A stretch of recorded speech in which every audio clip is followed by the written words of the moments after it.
அஸ்ஸலாமு அலைக்கும். போன வீடியோட தொடர்ச்சியை பார்ப்போம். அடுத்தது நம்ம யௌஜி மௌஜி கூட்டத்தினர் வருகையை பார்ப்போம். நபி ஸல்லல்லாஹு அலைஹி வஸல்லம் அவர்கள் மறுமையின் 10 அடையாளங்களில் ஒன்று யௌஜி மௌஜூதை பற்றி சொல்லியிருக்காங்க. அவங்கள பற்றி திருக்குறான்ல பல இடங்களில் கூறப்பட்டுள்ளது. அவங்க இன்னுமே தான் பிறப்பாங்கன்னா இல்லை, அந்த கூட்டத்தில் ஏற்கனவே வாழ்ந்து வருகின்றனர் என்பதை இந்த வசனம் மூலம் நாம் புரிந்து கொள்ளலாம்.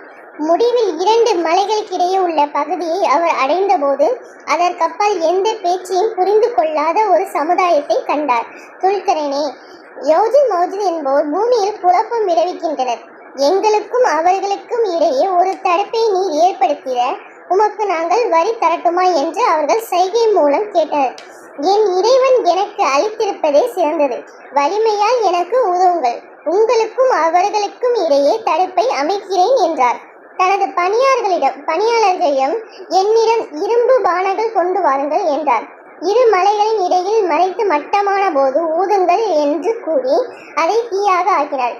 என்னிடம் செம்பை கொண்டு வாருங்கள், அதன் மீது உருக்கி ஊற்றுவேன் என்றார். அதில் மேல் வருவதற்கும் அதில் துவாரம் போடவும் அவர்களுக்கு இயலாது. இது என் இறைவனின் அருள்.